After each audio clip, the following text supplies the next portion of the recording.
السلام عليكم ورحمة الله وبركاته، طلبة وطالبات الصف الأول الثانوي، إن شاء الله مكملين معاكم. النهارده هنحل التقييم الأسبوع الثالث، ونبدأ يا شباب كده على بركة الله، وإحنا في شهر كريم. ربنا يغفر لنا ويرحمنا يا رب، ويرحم أمواتنا وأموات المسلمين يا رب العالمين. نبدأ نموذج ألف من نص مطلع البذور، وده الرسالة الوصفية اللي مقررة علينا ونخلي بالنا منها عشان هي جاية في امتحان الشهر أساسي.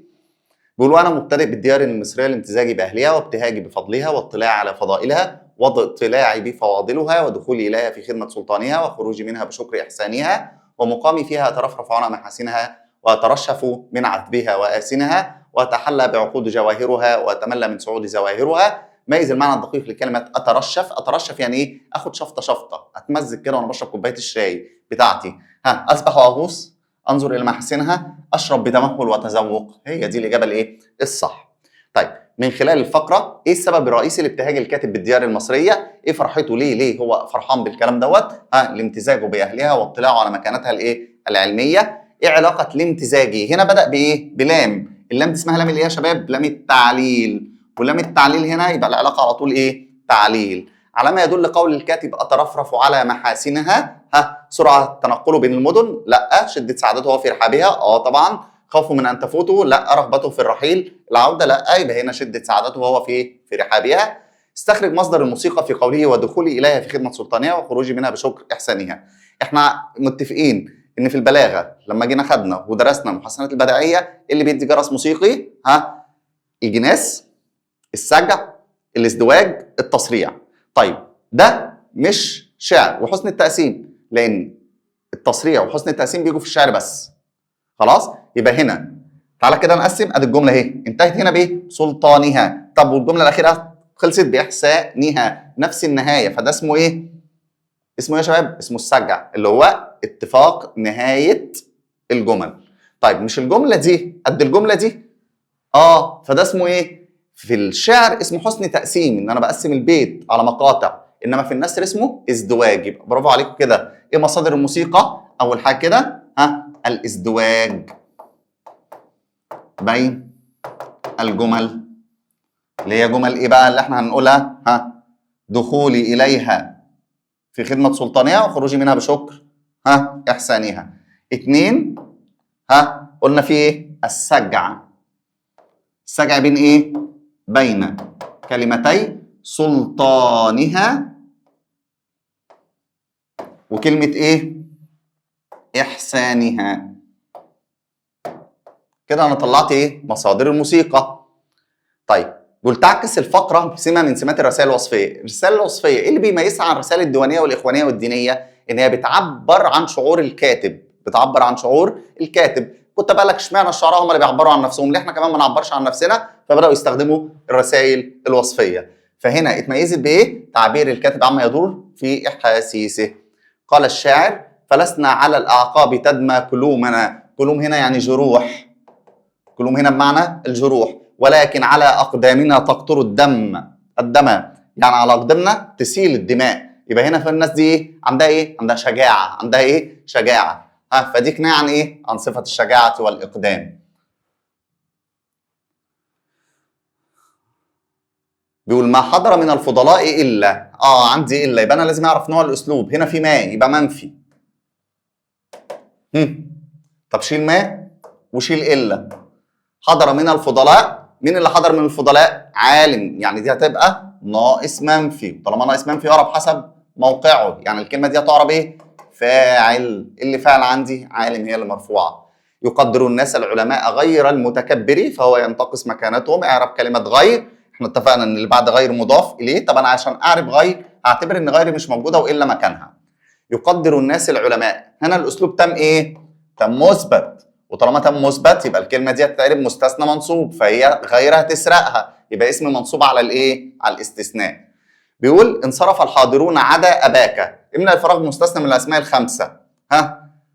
اقول اخوه دي مش اسماء خمسه، لان الاسماء الخمسه ليها شرط. ايه هي شرطها؟ انها تكون مفرده وتكون مضافه. طب دي جمع مش معايا. طب اقول اخي، برضو دي مش هتنفع. ليه؟ لانها اضافت لياء المتكلم. الشرط ان هي تضاف لغير ياء المتكلم. عندي اخاك واخوك. عدا دي بقى بتعرب ايه؟ قلنا بتاخد حاجتين، يا اما تعمل حرف جر فاللي بعدها اسم مجرور، يا اما تعرب فاعل واللي بعدها مفعول ايه به، يبقى اما اللي بعدها مفعول به منصوب يا اما مجرور. دي مرفوعه مش معايا، يبقى انا كده ايه اخاك، على اساس ان هي مفعول ايه به. القصه يقول فتحرك عمرو مرة أخرى في قلق وقال وماذا يعنيك من عبلة إذا كانت تبكي في صباحها ومسائها إنها فتاة حمقاء سخيفة قد أوحش قلبها من صاحباتها في عبس. فقال مالك في حرارة لقد عرفت ابنتي عبلة وما أحب لها أن توصف بالحمق والسخف، إنها زينة فتاة عبس وليس في قبائل العرب فتاة تعدلها عقلا ولا أقول حسنا. استنتج من الفقرة شعور مالك بن قراط تجاه ابنته عبلة وهات ما يدل. هو هنا بيشعر بإيه؟ الفخر والعزة. فخر والايه؟ والعزة. هو هنا فخور ببنته وشدة الحب، كمان بيحبها جدا. طيب ايه الدليل على دوت؟ قال انها زينة فتيات عبس وليس في قبائل العرب فتاة تعدلها. هي دي الدليل على الكلام ده. طيب تقييم الاسبوعي اللي بعد كده اللي هو باء من نص مطلع البدور، بيقول ومصر مربع الفضلاء ومرتع النبلاء ومطلع البدور وموضع الصدور واهلها اذكياء اسكياء يبعد من اقوالهم واعمالهم العي والعياء لا سيما في هذا الزمان المذهب بدولة مولانا الملك الناصر صلاح الدنيا والدين سلطان الاسلام والمسلمين ابي المظفر يوسف ابن ايوب. ميز المعنى الدقيق لكلمة العياء. العياء معناها المرض الشديد، بما وصف الكاتب اهل مصر في هذه الفقرة بانهم ايه؟ أذكياء أذكياء فطنين. أذكياء إيه؟ فطنين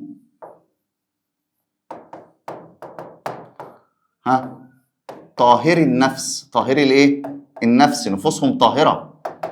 هم المصريين كده يقول لك إيه؟ أفهمها هم بيفهموها وهي طايرة زيكم كده يا شباب.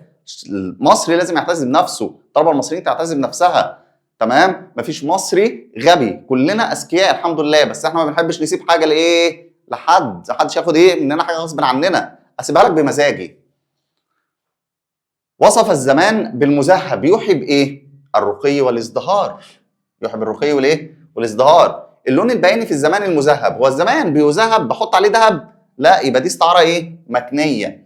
بين ممالي سمة من سمات النثر في العصر العباسي تحققت في هذه الفقرة. غموض الفكر، لا الفكر ما كانتش غامضة. التداخل مع الشعر، أنا ما فيش شعر عندي. استخدام الألفاظ الأعجمية الغربية ما حصلش. وضوح المعاني وكثرة المحسنات البديعية دي تمام. قال الشاعر وبناة الأهرام في سالف الدهر كفون الكلام عند التحدي. قول بناة الأهرام، مين بناة الأهرام يا شباب؟ المصريين. الإيه؟ المصريين. طب والمصريين ده صفة ولا موصوف؟ لا ده موصوف، يبقى كناية عن موصوف. ما قرأت الرسائل الوصفية إلا رسالة. اعرب المستثنى. طالما أنا عايز يعرب المستثنى هنا لازم أعرف نوع الأسلوب. هنا منفي. طيب شيل الأداة وشيل النفي. أقول قرأت الرسائل الوصفية، فهمت؟ رسالة؟ قال لي لا، يبقى هنا إيه؟ تام منفي. تام إيه؟ منفي. وطالما تام منفي يبقى ليه كام إعراب؟ إعرابين، يا إما مستثنى يا إما بدل. طيب هو قال لي مفعول به، غلط. اسم مجرور، والله ما يحصل. مستثنى منصوب وجوبا، احنا قايلين فيه اتنين، يعني جوازا. الوجوبا لو كان تام مثبت، انما جوازا لو كان تام منفي. يبقى مستثنى او ايه؟ او بدل. يبقى دي كمان معايا غلط، يبقى هي مستثنى او ايه؟ او بدل. لا يرفع شأن مصر سوى ابنائها. اعرف كلمة سوى. احنا قلنا اللي سوى بعدها مضاف اليه. طب انا عايز اعربها، لازم اشيل سوى هنا واحط الا واعرب. في هنا نفي، يبقى الاسلوب منفي. شيل النفي والاستثناء. يرفع شأن مصر ابناء انا فهمت، يبقى ده ناقص منفي. وطالما ناقص منفي يبقى الكلمه دي تعرب حسب موقعها. مين اللي هيرفع شأن مصر؟ ابناؤها، يعني فاعل. يعني دي غلط، دي غلط. فعل مرفوع بضمه مقدره عشان سوى اخرها ايه؟ عله. احب جميع البلاد خلا بلده. كلمه بلده ايه اللي قبلها؟ خلا. خلا دي بتشتغل ايه؟ بتشتغل حاجتين، يا بتشتغل حرف جر يا بتشتغل فعل. لو اتعاملت ان هي حرف جر يبقى بعدها اسم مجرور. طيب لو اشتغلت ان هي فعل يبقى بعدها مفعول به. طيب ما تيجي كده نشوف. قال لي مفعول به منصوب وجوبا. هو مفعول به صح، لان انا مش وجوبا. ليه؟ لان ليه اعرابين. طيب اسم مجرور وجوبا برضه هتنفع اسم مجرور بس مش وجوبا، دي غلط. مفعولا به منصوب جوازا دي صح. اسم منصوب على الاستثناء لا. فزحف راجعا حتى دخل الخباء ووقف امام وجه عمرو وقال له لعلك تعرف من انا يا عمرو بن مالك فاصرف غضبك الي فانني اعزل. شيبوب هنا لما راح الخيمه العبله عشان يكلمها ويقول لها انا جاي وعنتره جه وعشان يعتذر لك ويطلب العفو والسماح منك، اخوها عمرو حس بيه فقالت له اهرب بسرعه، وهو بيهرب راح واقع على وشه. فده عمرو دخل، مين اللي كان هنا ومين اللي مش كان هنا؟ فهنا خدته الشهامه والمروءه، ودي من صفات العرب اللي بيعتزوا بيها. يبقى هنا استنتج من خلف فهمك سمه شخصيه تجلت في شيبوب، اقول له الشجاعه انه يرجع له تاني، المروءه والشهامه. شهم هيخاف من ايه؟ تعالى يا عم اقتص مني. تقييم الثالث نموذج جيم بيقول من نص مصر مطلع البذور ففي ايامه الزاهره ودولته القاهره اشرقت الارض بنور ربها وهبت الارياح من مهبها ورفعت معالم العدل والعلم وخضعت دعائم الجهل والظلم واتضح الحق واتضع الباطل وعز العالم وذل الجاهل. ماذا المعنى الدقيق لكلمه اتضع؟ اتضع معناها هان وانحط. قل جاء الحق وزهق الباطل ان الباطل كان زهوقا. وهنا تاثر بالقران الايه؟ الكريم. ايه العلاقه بين عز العالم وذل؟ هنا كده ايه؟ عز عكسها ذل، العالم عكسه الجاهل، يبقى دي جمله وجمله مقابله. برافو عليكم. اللون البياني في رفعت معالم العدل والعلم، هي المعالم العدل والعلم هترفع؟ لا، يبقى دي استعاره ايه؟ مكنيه. بيقول قال الشاعر مادحا فما جازه جود ولا حل دونه ولكن يسير الجود حيث يسير. دي كنايه عن ايه؟ كنايه عن نسبه المجد للايه؟ للرجل اللي هو بيمدحه. إن عليك إلا البلاغ. اعرف كلمة البلاغ، لازم أعرف الأسلوب. إن عليك إلا البلاغ. هل أنت هنا فهمت؟ لا. طير كده. قال عليك البلاغ. بدأ بجر وإيه؟ ومجرور، يبقى ده مبتدأ مؤخر. ما فاز غير الصابرين عند وضع إلا مكان غير. عايز أشيل غير وأحط إلا. لازم أعرف نوع الأسلوب. ما فاز، ما فهمتش، يبقى ده ناقص منفي. طالما ناقص منفي يبقى يعرب حسب موقعه في الجمله. مين اللي فاز؟ الصابرون، يعني دي فاعل، يبقى لازم كلمه الصابرين تبقى صابرون، يبقى الا الصابرين دي مش هتنفع. ما فاز الا زي هنا منصوبه مش هتنفع. ما فاز الا اولي منصوبه. ما فاز الا الصابرون. شاهدت المباني ما خلا مبنى الا قبلها ما خلا، واحنا عارفين ان ما خلا فاعل واللي بعده مفعول ايه؟ به، يبقى مفعول به منصوب. وجوبا. وجوبا صح. ليه؟ لان هو ليه اعراب واحد بس. انك لا تعرف عن ترى يا ولدي لست ادافع عنه ولست احبه بل اني امقته مقتا ولكن لن استطيع انا ولن تستطيع انت ولا احد من عبس او شيبان ان يكمم فمه عن النطق بها وانشاد الشعر فيها. استنتج من خلال نصيحه مالك بن قراد لابنه عمرو سمه من سمات الشخصيه العنتره، الشجاعه. عنترة شجاع، ما بيخافش، بيقول اللي هو عايزه، محدش هيقدر يمنعه.